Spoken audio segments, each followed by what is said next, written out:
Con una madre que habría preferido no verte nacer. Lo lógico es ser como nosotros. Tienes razón. Si lo has pasado mal, no te preocupas por los demás.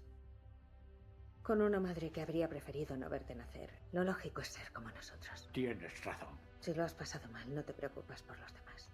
Si la has pasado mal, no te preocupes por los demás. ¿Qué tal? ¿Cómo les va? Ya estamos arrancando este otro episodio de Nueva Cuenta, algo prolongado. Cine Vaya, qué gusto, qué placer para mí, como siempre, poder compartir.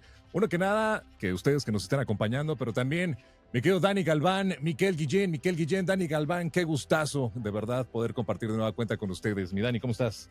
No, excelente, la verdad muy contento de que ya nos pudimos volver a ver. Sé que había pasado un buen tiempo, pero en verdad esto es alimento para el alma, ¿no? Entonces, yo encantado, aquí traigo una pequeña sorpresita, que es de la película que vamos a hablar hoy. Mira nomás. Un punto y aparte, muy bien. A darle inicio al capítulo, va a ser un capítulo muy lindo, porque hablar del cine de Corea es un cine muy interesante. Que así sea. Miquel, qué gustazo. Así es, el gusto es mío, me da mucho gusto volverlos a ver a los dos, que la pasión continúe por el cine, qué bueno que vamos a volver a visitar o a visitar por primera vez esta película de Corea, que es una obra maestra, y pues obviamente, como dice Dani, es una comida para el alma, ¿no? Y para mí me llena de mucha alegría y de mucha energía poder estar aquí con ustedes. Oiga, pues Bien. es un placer poder coincidir de nueva cuenta y como dice, ¿no? Hacer el ejercicio de disfrutar, de ver el cine y el complemento, como lo habían dicho, pues el otro 50% de este disfrute es platicarlo y también con toda la audiencia que nos está siguiendo. Así que vámonos entonces de lleno. Esta película ganadora de la Palma de Oro en el Festival de Cannes en el año 2018 y quien la puntualizaba y la señalaba y ya le estaba dando, mi querido Dani, precisamente para poder hablar. Miquel fue el que la fue recomendó. Miquel, ¿no? Sí. Disculpen la Miquel, desconexión neuronal no que te tengo preocupes. desde hace tiempo. No, estás en Europa. Estás en Europa, brother. Sigo por allá.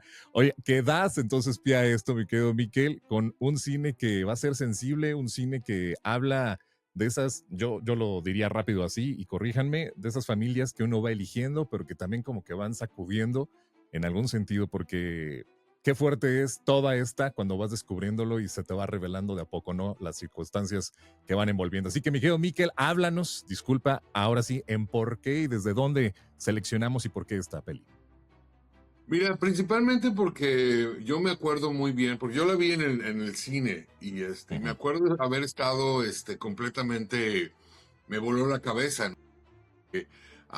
Vaya, Corea es como muchos de los cineastas japoneses heredan pues toda la tradición, tanto de la cuestión familiar como de la cuestión de la sensibilidad, de la ternura, de la dulzura, de los grandes, ¿no? De Ozu, de Naruse, de toda esta gente que hizo cosas realmente muy hermosas. Y el poder de esta película radica en que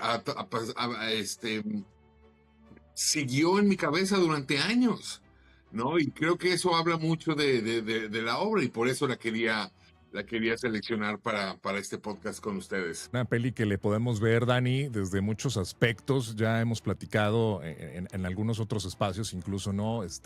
Yo recordaba un tanto a Parasite, ¿no? Esto de Parásitos, de la manera en cómo te va contando la familia, pero acá creo que es algo que el propio Coreda trata de puntualizar respecto de los problemas sociales y eso de cómo va dejando al margen ciertas personas cuando vivimos en ciertas realidades y desconocemos incluso por qué esta te sensibiliza a ese grado en el que, ay, mira, qué padrísimo, qué bonita familia. Ah, caray, pero resulta que no son familia, ¿verdad? Ah, pero mira, se llevan bien, pero luego esos traumas y todo eso que te va construyendo y la película va explotando de a poco en tu cabeza. Sí, bueno, yo traigo unos libritos que les quiero compartir. Es uno de los films de Corea. Es una serie de ensayos sobre sus películas, como para compartirles, ¿no? Y que de dónde voy a sacar ciertas ideas. Y este es otro librito, que es una serie de ensayos sobre el cine japonés de posguerra. Y en este dice una cita bien interesante que habla sobre el cine de Corea. Y la cita es que dice que sus películas son dramas que siempre giran en torno a la precariedad de la familia y que esta es una institución atrapada entre la fragmentación y un intento de negociar un espacio para la continuación, la expresión y el crecimiento.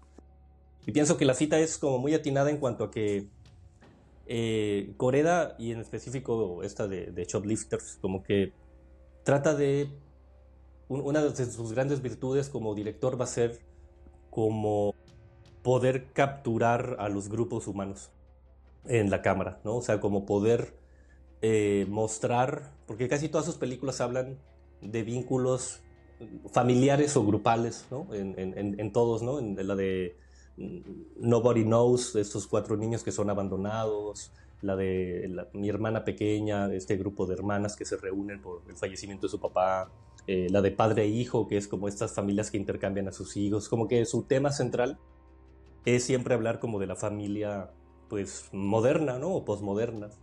Y yo creo que lo logra, a diferencia de Parásitos, que tú traes como ese referente, yo creo que lo que logra Shoplifters, como para entrar en la plática, es que no es una lectura tan simplista de la sociedad. En simplista me refiero que no llega a ese punto de decir estos son buenos, estos son malos, ¿no? Los ricos son malos, los pobres son buenos, los víctimas. Porque de hecho fue criticado en Japón cuando salió Shoplifters, porque por lo menos dentro de las citas que he leído que era criticado porque él como que mostraba un Japón que los japoneses no les gustaba, la tacharon de anti-japonés, que era como con un mensaje como de anti-Japón, porque mostraba como partes muy indeseadas de Japón, y lo que él dice es que su película no tiene intenciones políticas, ni intenciones sociales, que él deseaba contar una historia pequeña de gente que existe, y que esa gente existe con sus contrastes, ¿no? Porque como lo vemos, este grupo de familia que, si bien es cierto, deben ser víctimas de cosas que pasaron, ¿no? Porque lo van manifestando, tampoco son las mejores personas del mundo, ¿no? La abuelita ahí hace como fraudes, ¿no? Ellos son delincuentes, la chica está en un centro como de voyeurismo, ¿no? O sea, como que quizá los únicos, y ahorita hablaremos más de eso, que tienen cierto nivel de inocencia, pues son los 2 niños más chicos, ¿no? Pero lo que trato de decir es que Koreda logra hacer eso, logra como manifestar los grupos humanos en sus películas sin caer en clichés o sin caer en una visión simplista. Miquel, oye, bueno, mientras vemos acá algunas de estas escenas, que trabajar con niños, lo hemos platicado en algún otro espacio también, ¿no? En algún otro momento, lo complejo que puede ser, pero estos dos cómo se roban, ¿no? O sea, tan chiquitines, muchas de estas esencias, hablar de lo que es un problema social, y que te lo manifieste, ¿no? Como rescatar y demás, a mí me parece fundamental, y me gustaría escuchar también tu punto de partida para poder analizarla. Pues mira, 2 puntos que creo que vale la pena recalcar es el hecho de que a la creación del drama, la mayoría de las ocasiones funciona más viniendo de un punto de partida de pobreza. Por eso tu referencia a, ¿cómo se llama?, a Parásito es diferente, porque son burgueses, ¿no? Uh-huh. Es gente adinerada, ¿no? Pero cuando hablas de la pobreza tiene pues tendrá una especie como de visión en términos de cine en la cual humaniza más a las personas, porque todos estamos buscando tratar de salir adelante. Ese es uno. Y luego la otra es el hecho de que sí, criminales empiezan desde muy chicos. Por eso tuvimos a Los Olvidados, por eso tuvimos a grandes películas que hablan de eso, ¿no? Y cómo de shoplifters se pasan a carteristas, y tienen una vida de crimen, ¿no? Y acá lo que me impactó es la forma en la cual los espacios están descritos a través de la luz, ¿no? Porque son muy específicos. Por eso hay mucha gente que en Japón que le llama a Koreda, que está muy influenciado por Yasuhiro Ozu, y él dice, no, mi rollo es más Naruse, en fin, y yo estoy totalmente de acuerdo, y no me extraña que la prensa japonesa o la sociedad japonesa lo tilde o lo condene de antijaponés, porque es como cuando salió Ciudad de Dios en Brasil, que ninguno de los brasileños querían que se hablara de la verdad, porque cuando uno piensa en Japón, yo no pienso en pobreza, cabrón. Claro, sí, no. Entonces, es la cuestión, ver a gente pues al borde, ¿no? Porque todos tienen trabajo, pero tienen también su parte de contribuir a la cena a través de estas adicciones, porque robar en supermercados es una adicción, es un problema psicológico, ¿no? Oye, creo que la peli nos va a ir mostrando y nos va revelando, incluso, ¿no?, en la parte estética, esos contrastes de los que hablan. Y yo cuando me refería a esta de Parásitos es más bien a la construcción de la manera en cómo nos muestran las familias, ¿no? Cómo se van dando precisamente a lo mejor lo que acá en Occidente entendemos. Ay, voy a quitar acá la mona encuerada porque esa sí no la andan haciendo. Esa sí no la andan tumbando. Y que por acá venimos a ver diferentes escenarios que muestran a una familia construida. Yo desde ahí lo arrancaba como una familia que se va eligiendo. Probablemente nosotros no entendamos cuando vemos a alguien en situación de calle, en situación de abandono, todos estos escenarios traumáticos que van trayendo. Algo que me desgarra totalmente es ver, por ejemplo, a esta niña Yuri, cómo va sintiendo el amor o estos gestos de a poco, ¿no? Y cómo los va como pidiendo, no me vas a golpear, ¿verdad? Y cómo, en este caso, mamá, la que ejerce el rol de mamá, porque eso también está fantástico. Ahorita igual podamos hablar, ¿no? Cómo se van tomando esos roles para que cada uno, si bien no lo son, los van como ejerciendo en esta dinámica un tanto extraña que ellos van a estar ahí manejando. Cómo le va mostrando a lo mejor un cariño que ella a lo mejor a su vez no tuvo, que tan así al final no lo va narrando, ¿no? Como que tiene ese como preocupación y bueno, ella ya regresó. Y que son estas películas que de nueva cuenta no son rosas, que me encanta que podamos estar hablando así, porque la escena en la que acaba es con esta pequeñita precisamente, ¿no? En ese balcón donde la encuentran, es lo que detona. Entonces, volvamos a esa parte en la que siempre hemos estado mostrando, en lo que quito acá esta mona encuadrada, porque no más no puedo, ya se me acabó la computadora. Ahí está, ya. En la que ver, por ejemplo, estos pequeños disfrutes. Pues a mí me encanta porque luego estar hablando así como que de la familia, vemos luego esos conflictos y esta peli todavía hasta este momento, que aquí va más o menos un poquito más de la mitad, 1 hora y 7 minutos de la película, vas viendo como unas dinámicas aparentemente familiares como tan interesantes. Y esa vuelta de tuerca que siempre nos da el cine, que de lo que hemos estado platicando es lo que nos puede llegar a sacudir. Así que, pues, aparte de lo que dicen, como estábamos arrancando, yo seleccioné esto mismo. Y voy a parafrasear un poquito. Dice, con una madre que haya preferido no verte al nacer, lo único que logramos con nosotros es que quieras portarte como lo hacemos, ¿no? De alguna manera parafraseando. Entonces, me parece como una película de estas que vale la pena en lo estético, en lo profundo y ahora para charlarlo. Fíjate que a nivel precisamente de la imagen, yo creo que Koreda, una de sus grandes virtudes es, como les decía, como lograr planos de conjunto, ¿no? El plano de conjunto ya es el plano que tiene a varias personas dentro del encuadre. Y yo creo que es una de sus grandes virtudes porque, decíamos, ¿no? Su cine consiste precisamente en mostrar los vínculos. El plano de conjunto, su función es como visibilizar los vínculos, ¿no? Es diferente a si fueran solo los primeros planos, pues los primeros planos muestran como la individualidad. Claro. Y algo que se me hace muy interesante de esta película en específico es, y algo que también cita, es una cita de los libros, es que Koreda específicamente les pidió a su diseño de producción que esta película tenía que ser sucia, tenía que ser muy como llena de cosas, ¿no? Y entonces, si te vas como a los primeros minutos de la película, hay estos planos que se me hacen, y esta vez la vi por segunda vez, la primera vez no lo noté, aquí. donde la cámara está posicionada como si estuviera en un rincón. Y como si nosotros pudiéramos estar, transmite esa sensación de como de amontonamiento, ¿sabes? O sea, que es estas familias que tienden a recolectar cosas, a juntarlas, a vivir en espacios muy estrechos. Me parece bien interesante que Koreda lo logra al posicionar la cámara así, en pequeños espacios, como dice Miquel, en el suelo, encuadrado por alguna otra cosa, ¿no? Constantemente los personajes están como encuadrados por algún otro marco. Da esa gran sensación de que están enclaustrados. Y a mí lo que se me hace muy interesante es que luego lo contrasta.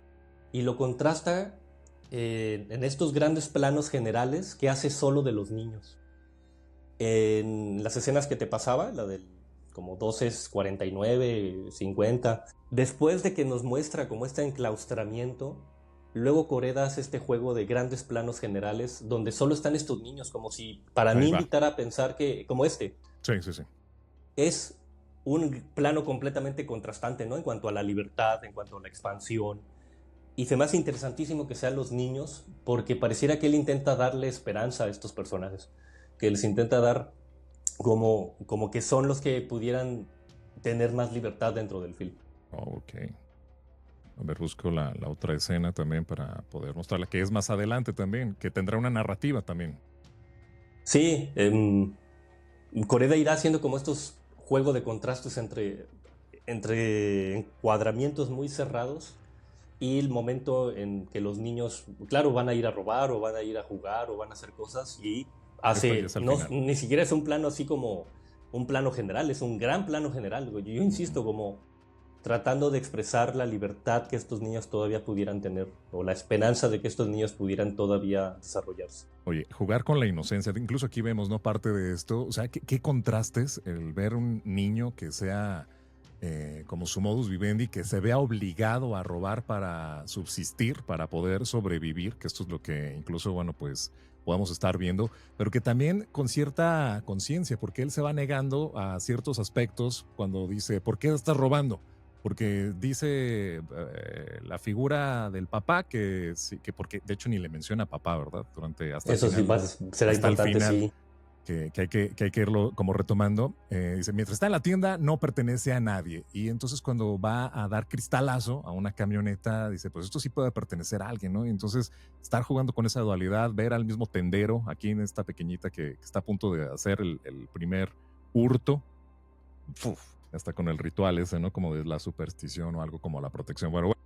Y que esta película, y te decía, además de lo bonito, todo lo que tiene que llevar una producción como esta, de lo que nos estás ahí manejando y ahí dando como pie para poder entender lo que es arte, ¿desde dónde lo artístico podemos estar acá disfrutando del cine de Koreda? Y compártenos, por favor, un poquito más de este análisis.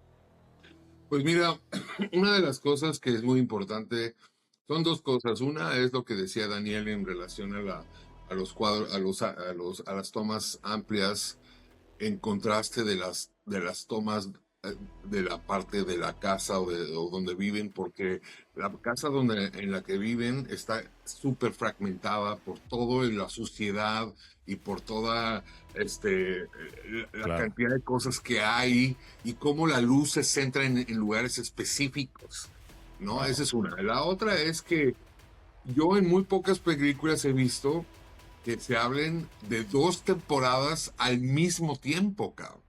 O sea, es decir, al principio de la película escuchamos que dicen, es que está haciendo mucho frío. Sí. Y luego va al calor y estás muy sudorosa, y ahí es cuando ella se le avienta al cuate y se avientan ahí un fu, y pero ves la nieve, ves la playa. Sí.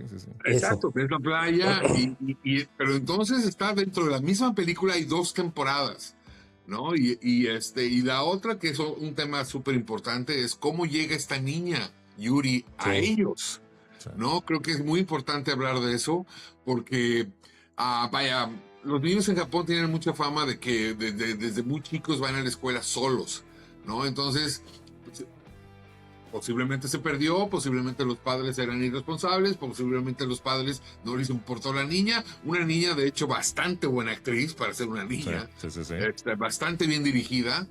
Y porque al principio el niño, si no estás muy acostumbrado a la cultura japonesa, el niño parece niña acá, ¿no? Entonces, pero poco a poco se van desarrollando porque al final de cuentas, después de un buen rato de ver lo que podría parecer como una familia común, Koreda rompe con el hecho de que una de las hijas es una chica ballerista, vaya, que se dedica a eso, y eso rompe con todo ese ciclo de bondad aparente, porque el sexo en términos de cultura japonesa es algo así súper denso y súper tabú, ¿no?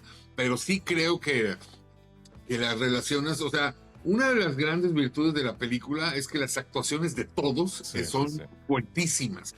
están muy bien logradas y logran esa sensación de unidad y de amor, porque todos los personajes, todos, están buscando amor desesperadamente, cabrón. Sí, muy de acuerdo con eso que dice Miquel. Yo creo que la película, su gran subtexto es el gran deseo de ser una familia, el anhelo. Y hay varias escenas que te lo expresan, ¿no? Por ejemplo, las que yo te pasaba al inicio, Miquel, digo, Juan. Sí. Esta donde es los 15 minutos o los 43. Vemos primero a ella como viendo a una familia, una señora con un bebé. Y como dice Miquel, ¿no? Con la iluminación como muy bien puesta como para mostrarnos que pareciera que es su deseo, ¿no? Es el deseo de ella de tener un hijo, de tener un esposo, de pertenecer a un grupo familiar.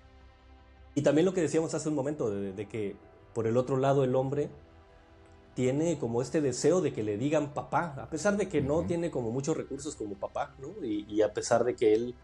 Pero él como que intenta o tiene el gran anhelo de que el niño, Shota, se llama creo, le diga papá, ¿no? Y hay otros momentos en donde él, por ejemplo ahí... Sí, aquí está la Yo creo que la construcción de ese plano es, fíjate cómo está iluminado, cómo están ellas en primer plano. Es el deseo de ella, en verdad, de que eso fuera parte de su realidad.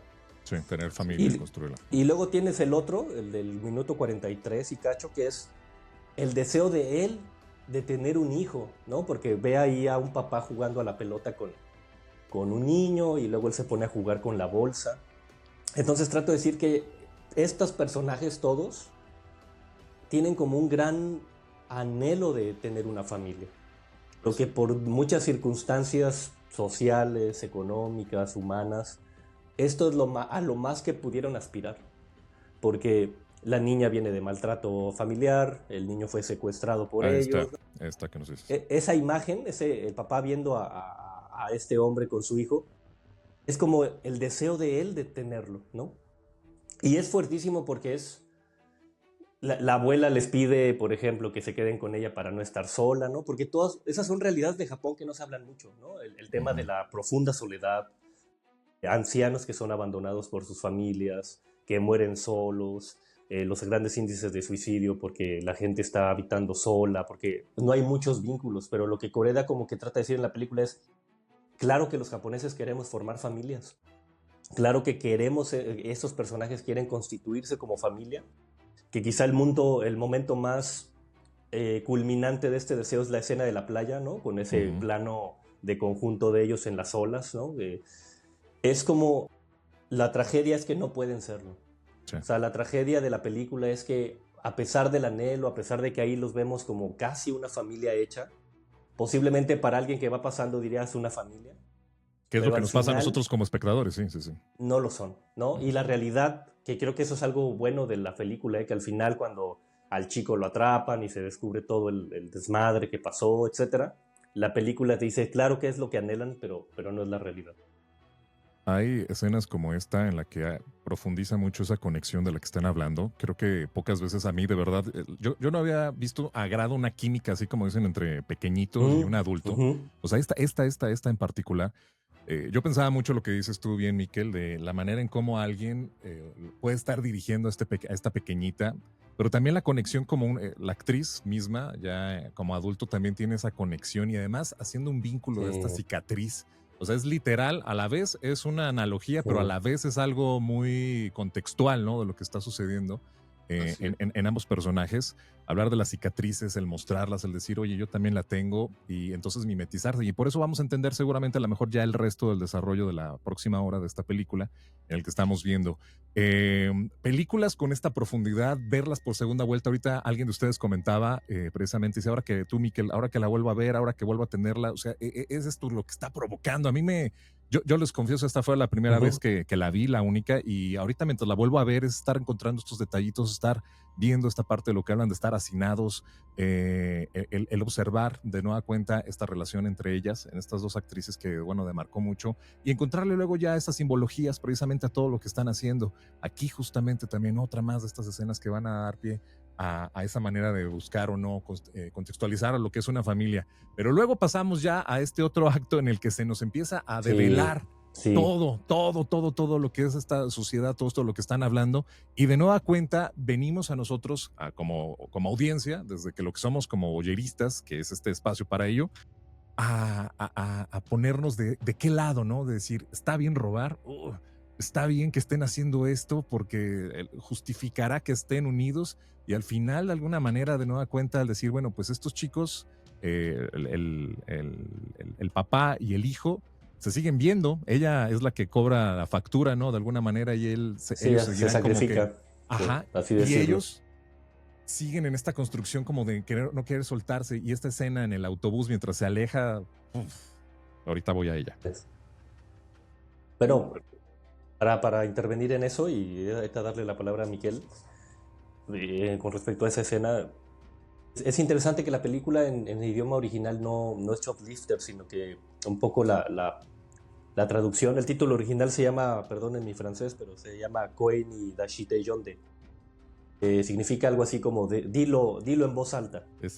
Y un poco el sentido de ese título es porque si ustedes notan, hay varios momentos en donde los personajes susurran como ese anhelo que no se atreven a compartir. Por ejemplo, la abuela en la playa, cuando los ve a todos jugar, les dice gracias. Uh-huh.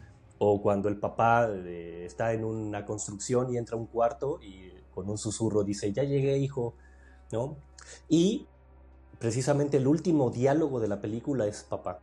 Sí. O sea, no hay otro diálogo, ese es el diálogo final de la película, ¿no? Y es bien agridulce, porque es como si todo esto que no se dice y que los personajes quizá no se atreven a decir o que no se atreven a reconocer es en realidad el gran deseo que tiene, ¿no? La escena final de la niña viendo al balcón está viendo hacia donde estaban, la casa que vivió con ellos, ¿no? O sea, la niña anhelando volver con la que quizá fue más familia que sus propios padres. Aquí hay un punto muy, muy importante a aclarar, o bueno, no aclarar, sino a comentar, que es en esa última escena donde la niña está viendo hacia afuera. Es una escena que está construida después de que el papá ve hacia adentro. O sea, el papá llega y abre la puerta y ve hacia adentro de lo que era la familia, y después cortan a la niña donde está viendo hacia afuera. Sí, ¿no? Claro. Sí, a ver, sí es cierto. Eso es algo impresionante, ¿no? Porque es algo que ya no existe, es un recuerdo. Qué triste. Y es muy fuerte. Y la otra es que no hemos tocado, es que yo creo que hay un momento de conciencia en Shota, porque cuando él lleva a la niñita a Yuri a robar, el viejito le dice, no le enseñes a robar. Uh-huh. Y yo creo que a partir de ahí, él toma una decisión consciente de ser atrapado, cabrón. Sí, yo también estoy de acuerdo. No, que si no, tendría que haber un momento de arco, como lo que le llaman en el cine, donde el guión se rompe y hay un giro de 180 grados. Entonces, ahí es donde el cuate lo persiguen, se avienta del puente, se rompe la pierna, y después sale todo el escándalo de Yuri, ¿no? Que ese punto de trama que mencionas del arco del personaje de Shota, como que se sostiene de dos momentos, ¿no? Una cuando se da cuenta que el papá no es que lo haya rescatado de un auto como le habían dicho, sino que realmente el papá había robado un carro y vio al niño y se lo agarró. Y cuando se da cuenta que la tienda que robaba sí quebró, porque ya ves que decía que la cierran, sus ideologías era, mientras tú robes y no se vaya a la quiebra por tu robo, no está mal.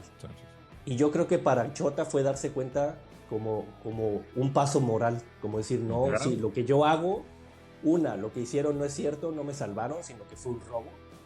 Y dos, mis robos sí tienen consecuencias. Y yo creo que eso es como el momento en el que él se da cuenta y toma esta decisión que estoy de acuerdo en que la... Así es. Pues me voy a meter a estos rollos que luego hemos platicado, mi querido Dani, que son muy fuertes y que van a permitir a lo mejor un diálogo desde la controversia, no lo sé. ¿Cuántas familias están construidas, aparentemente unidas, ¿no? Y las fotografías voy a bajarle acá el audio. Las fotografías de Instagram muestran, ¿no? Ahí familias perfectas, relaciones perfectas, todas aquellas cosas que para muchos quisieran en ese anhelo y que así funcionan finalmente muchas de estas construcciones.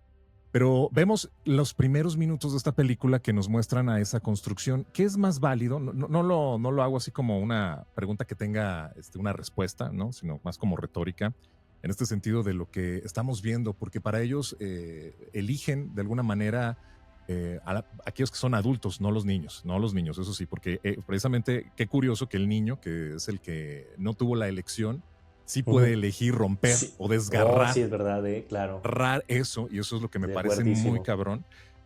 Pero los demás están en esta construcción en el que dice, bueno, pues nosotros veníamos, ya cuando entendemos todo el contexto, veníamos de esta onda pasional, de este crimen pasional, y bueno, pues nos tocaba estar. Y si se van sumando, llega la abuela, y llega con la que le decían la tía.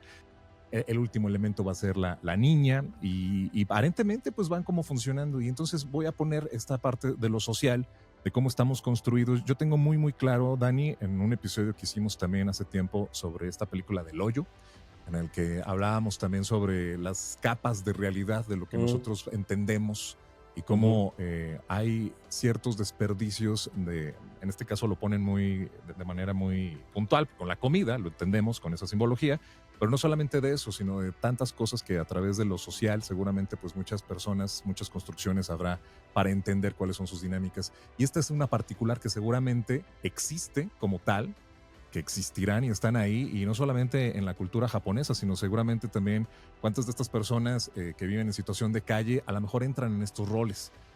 Y súmate a esto luego hasta las cuestiones ya en sus propias dinámicas, cómo van construyendo. Y entonces, ¿qué es lo que estamos por acá retratando para que esta película nos pueda dejar para decir, güey, o sea, hemos hablado de los niños que están en situación de abandono y caen luego a instituciones? Tú, Dani, especialista en eso, hermano, muchas veces lo platicamos y decíamos, lo menos que se quiere para el bienestar del niño es que esté en una situación de estos lugares de cuidado, en lo que está en tránsito. Lo queremos rápido para que se reintegre y entonces no tenga un costo emocional, ¿no? Para ellos. Güey, luego ves estas cosas y dices, tómala. O sea, él finalmente, este niño, pues va a ir a una institución de esta, pero está brincando seguramente de estas circunstancias. Entonces es donde, insisto, y la niña vuelve a una casa que la maltrata. De violencia, donde viene de la circunstancia de violencia. Entonces dices, güey, o sea, ¿qué es lo? No, o sea, ¿qué estamos haciendo, no? En lo social, ¿para dónde darle? Porque esto está muy cabrón. Insisto, no tiene respuesta a la pregunta, pero va a algo que nos va a mover, y esta película da para reflexionar en ese sentido también muy fuerte sobre ello. Y mira, o sea, después de todo este desmadre, ves esto, ves esta escena en la que, bueno, ¿hay resiliencia? No. ¿Hay como negación? No. ¿Es como despedida? O sea, no está. ¿Qué opinas, Miquel? No, yo creo que el cine nos invita a precisamente reflexionar, y la tragedia es precisamente que no hay una respuesta. ¿No? Porque no me acuerdo cuál psicólogo famosísimo dijo que entre más perfectos parecemos, más jodidos estamos por dentro. Entonces, lo cual puede ser muy probable. Muy probable. Entonces, no, te lo digo en relación al comentario que Juanjo decía de Instagram, donde todo es absolutamente falso, ¿no?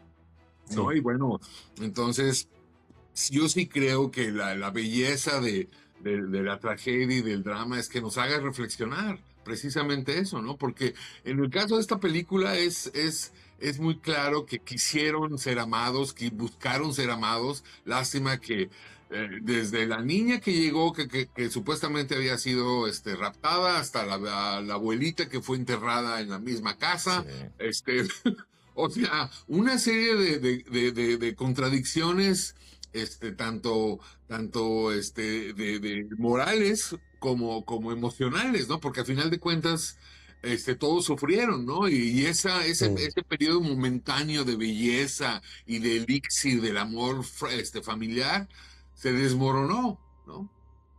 Eso es lo duro. Sí, a mí me parece que sí, la película, un subtexto claro es esto que tú planteas, Juan, como la duda de qué es más fuerte, si el vínculo familiar sanguíneo o el vínculo que se crea por las relaciones, ¿no? Y porque hay una plática que está la abuela y la que funge como mamá, que le dice, ¿no? Que tiene más relevancia, ¿no? O sea, yo creo que tiene más peso que yo elegí a Yuri de hija, que el que sea su lazo sanguíneo, ¿no? Y luego la abuelita le dice, y yo te escogí a ti, ¿no? Y se ríe. Sí. O sea, creo que sí es cierto que los vínculos no se forman solo de sangre, ¿no? Los vínculos Totalmente. se forman Totalmente. de intimidad, de contacto, Así de es. relación, de constancia, ¿no? Claro, Pero también es totalmente. cierto que hay marcos que permiten que esos vínculos se formalicen, ¿no? Que en este caso no se puede eso, ¿no? Porque vivían, aunque tenían el vínculo emocional, tenían todas estas cosas de ilegalidad que al final fueron lo que los desmoronaron, ¿no? El Los haber enterrado destruyó. a la abuelita, el tener que, el no haber llevado a la niña a las policías antes, ¿no? Porque además, si ustedes lo notan, bueno, es parte de la actuación de la niña más chica. Súper interesante que se la llevan dos extraños y la niña nunca llora por sus papás, ¿no? Nunca llora por regresar a casa, nunca les dice ya llévenme, no tiene miedo, ¿no? Y bueno, eso en psicología pues es señal evidente de que tiene un trastorno de apego, ¿no? O sea, de que no tiene un vínculo con los papás, ¿no? Pero, pero a la vez la película un poco juega con esta idea de que uno pudiera encontrar otras personas en la vida y que los humanos queremos eso, necesitamos eso, vínculos grupales. Lo trágico de la película es que al final se queda en la tragedia, ¿no? Queda en el Sí. no poder. Pues Oye, sí. hay un diálogo que, si me permiten, para poder escucharlo, en lo que alterno entre mi imagen y ello, que me parece también bastante fuerte. Mira, escuchemos un poquito y ya lo platicamos porque me parece también muy, muy cabrón. ¿Y cómo crees que estamos conectados? Por el dinero. Es lo normal. Ellos opinando de lo tercero, ¿qué es lo que es Pero normal? nosotros no somos normales.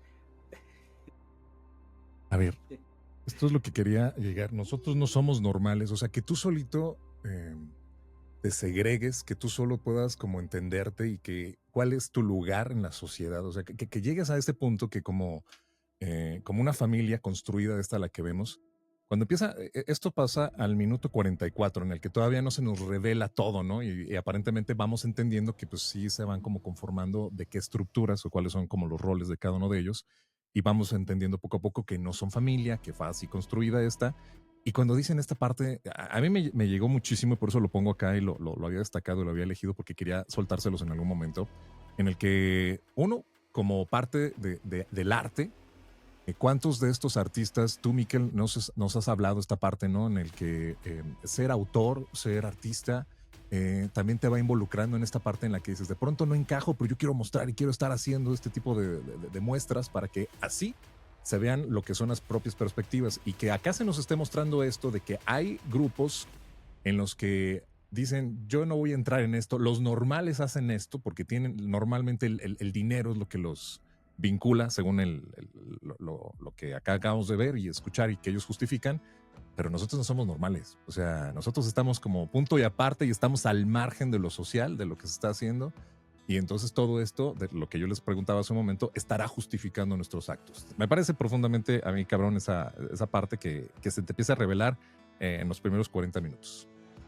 Mira, una de las cosas que yo creo que es muy importante del clip que nos enseñaste es que, como ustedes bien saben, muchas de de todos los elementos para crear una escena, hay muchísimos elementos, ¿no? Y uno de ellos es que alguien, en este caso Koreda, escribió ese diálogo. Entonces, cuando él dice, yo no soy normal, es un acto de conciencia. Y la respuesta de ella es un acto de conciencia, porque a final de cuentas, ella no quiere aceptar o no quiere decir pública y abiertamente que sí que no son normales, pero que se quieren, y que en lugar de decir eso, habla de lo más vulgar y de lo más corriente que es el dinero. ¿No? Esa es mi perspectiva, mi impresión, ¿no? Y que además ella era... Cuentas, acaba.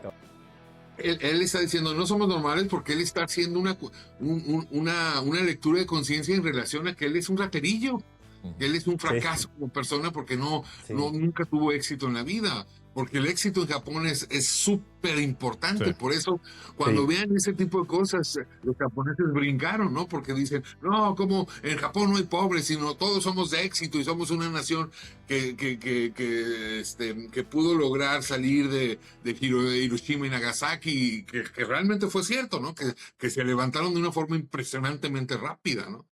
pero sí creo que es una cuestión filosófica, moral y sumamente profunda, por eso nos pegan. Yo iba a agregar nada más que sí, que aparte quien lo dice es esta chica que además ella Sí. como que es el personaje que más está como en la línea entre pertenecer y no pertenecer, ¿no? Porque ella venía de una familia así constituida, pero que ella por decisión como que de estas historias de abandonar el hogar, eh, como que solo se vincula con la abuela, ¿no? Pero como que rechazaba un poco vincularse con los otros. Y creo que por eso viene como un poco el diálogo de ella, ¿no?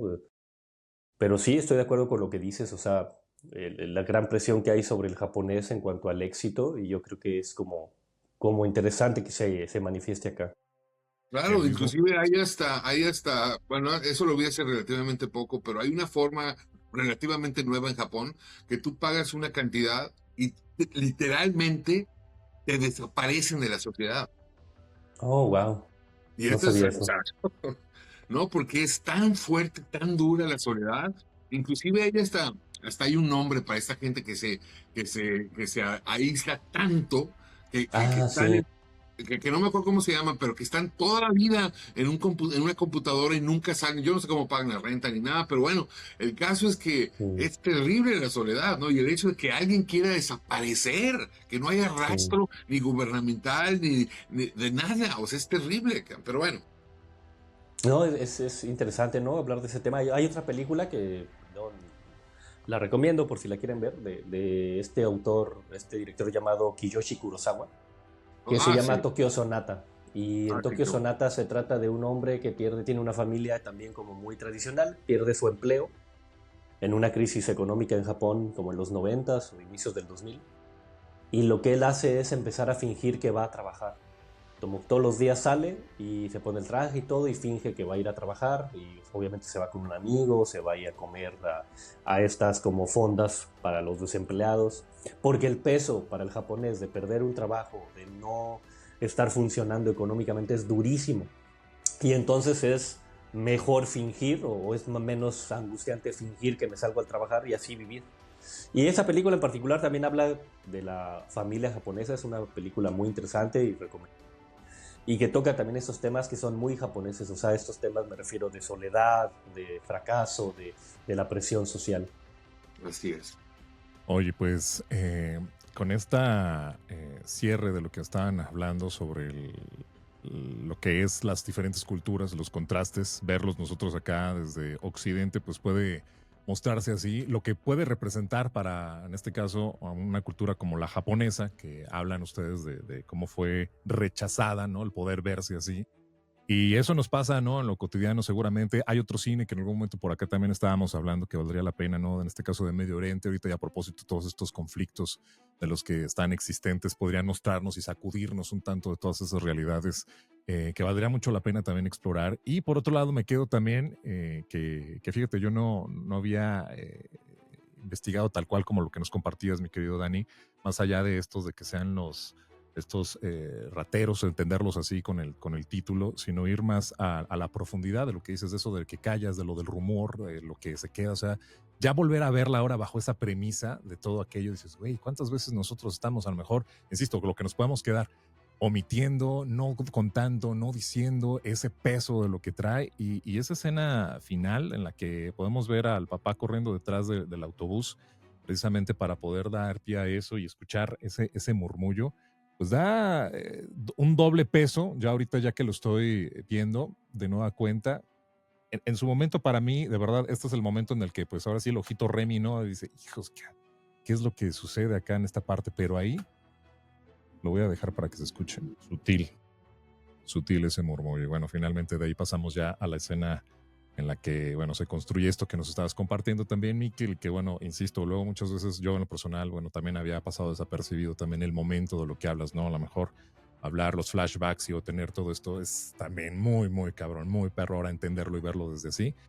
Pues qué película y qué deleite, como siempre, compartir. Últimas impresiones que quieran darnos, chicos. Pues bueno, yo invitaría a que vean el cine de Koreda. Yo creo que es un cine que vale mucho la pena, como los que recomendamos acá, ¿no? En particular, mi película favorita de él es la que se llama Still Walking. Bueno, así se tituló en inglés, que es Aún Caminando. Es una película muy linda, pero todas las películas de Corea, aún no he visto todas, pero las que he podido ver, tienden a hablar de estos temas, de la familia, de los duelos. Tiene un lenguaje audiovisual muy interesante y yo creo que la última que él sacó, que se llama Monster, también es muy, muy buena, muy interesante para hablar de los puntos de vista de un evento. Entonces yo creo que lo mejor es invitarlos a que puedan seguir explorando el cine de Corea y quizá en algún momento volvamos a ver otra de él. Va. Miren, en Filmin, que les digo que es preciosísima esta plataforma, digo, no estamos haciendo publicidad, de mucho menos, pero todas estas están, todas estas, sí, ¿verdad? Patrocínenos, por favor, Filmin. 10 son las que tiene ahí de cine de Corea, o sea, en esta plataforma. Entonces, pues voy a seguir y ya tengo ahí tarea para seguir. Mi querido Miquel.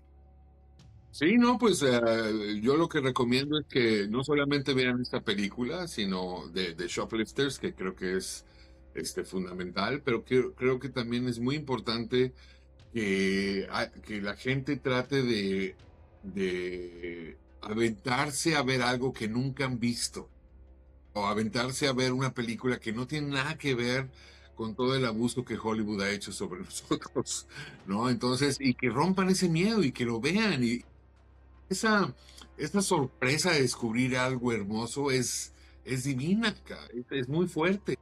Y ahora que más que la plataforma esa que no mencionaré su nombre para no promocionarla, tiene 10 películas de Corea, ¿no? Entonces sí creo que es fundamental para la educación de un buen cinéfilo, ¿no? Y vámonos con eso. Y a propósito, ya para no poner la pantalla de nueva cuenta, como dices, para no... Hay un tema que luego igual a ver si vamos explorando, de que todas estas plataformas hay que buscar... Fíjense, esta en particular... no te da como estas recomendaciones, o sea, es decir, no sigue estos cánones no está en el algoritmo. Del algoritmo, exactamente, ¿no? Entonces te permite un poquito más explorar, ir más allá de lo que estás dando. Sí te dice, te quedaste viendo esta, continúa viéndola, ¿no? Pero te da como el catálogo a dónde quieres ir, ya sea por autor o ya sea por género de película. Versus todas estas partes en las otras plataformas en las que como tú dices, lo que te está dando Hollywood, a fin de cuentas, todos veía una estadística, cerca del 85% de los usuarios de Netflix ven las películas o series que les recomienda, o sea, esta madre que les pone ahí. El resto del otro 15% porque tiene una serie de culto o porque son estas películas que de pronto dices, en el imaginario yo quisiera, y la empieza a buscar. El resto es lo que te está apareciendo ahí y lo que ese famoso algoritmo... Qué peligroso es. ¿A favor de quién? Exactamente. ¿A favor de quién? Entonces creo que me parece como que una sacudida un tanto para hablar y cerrar con esto de las plataformas y la invitación que estabas haciendo, Miquel, de poder estar disfrutando realmente en la búsqueda de una aparente libertad de lo que puede ser un buen cine diferente de lo que hemos estado luego acostumbrados y que se nos da a través de todo esto del mainstream. Mi querido Miquel Guillén, es un placer, es un gustazo como siempre poder disfrutar y poder platicar contigo del buen arte de lo que es el cine. Un abrazote y muchísimas gracias, y pues a seguir consumiendo más de lo que es el buen cine y también de tu contenido. Por ahí queda pendiente, lo estamos... Queda pendiente. Muchas gracias, Juanjo, Dani, por su pasión. Estoy muy agradecido por estos momentos y bueno, estaremos aquí hasta que el cuerpo aguante. Eso, Dani Galván, psicoterapeuta, además, pues con enfoque a todo lo que tiene que ver respecto del buen cine. ¿Tienes otros espacios donde también te podamos encontrar, bro? Sí, bueno, el que siempre les digo, que es Mente Cine en Instagram, que es pequeños clips de análisis de algún fragmento de alguna película. Ahí me pueden encontrar también. Ya voy a revisar. Y falta que Instagram. Recomendemos la siguiente. Ah, cierto. No, te digo, pero vengo así como con desenchufado neuronalmente, peor y mal. Estás en Europa todavía. Ya ni quiero preguntar a quién le toca, porque ya no sé. A ver, si yo... Esta fue de Miquel. Creo que le toca a Daniel, ¿no? Ah, qué bueno. Sí. Muy bien. Sí. Muy bien, va, ¿cuál? Venga, ¿cuál es el bandazo de Aldo Fría? Lo que les quiero más bien como preguntar es de ver la nueva película de Paul Thomas Anderson, que está actualmente en cines. Cabrón. Que se llama Una batalla tras otra. No, vi el tráiler y está brutal, cabrón. Sí. Pero brutal, sí. Y acá se estrena el 25, entonces estamos súper a tiempo. Perfecto. Además necesitamos títulos más de ahora, ¿no? Ok, sí, también. Entonces, si les parece, va a ser nuestro video viral, nuestro podcast viral. de lo que se está hablando, no de películas de hace 10, 15, 20, 50 No, años. es que Oye, no, yo creo fin. que nos va a permitir hablar de Paul Thomas Anderson, que yo creo que Sí, es un buen director. y esta se ve Totalmente. muy chingona, ¿no? Muy Entonces, fregona y súper violenta. sí, a huevo. Muy bien. Hablemos de DiCaprio, Sean Penn y demás. Muy bien, pues es un placer, chicos. Como siempre, qué gustazo. Les abrazo a la distancia. Y pues será ya ocasión de que la próxima podamos entonces ahora hacer lo nuevo con estas que son ahora en cine. Iré al cine de nueva cuenta para poder ahí estar retomando. Ahí hacemos un Zoom igual para que podamos sincronizar todo ello. Les abrazo y como siempre es un placer, chicos. Gracias. Igualmente a los dos.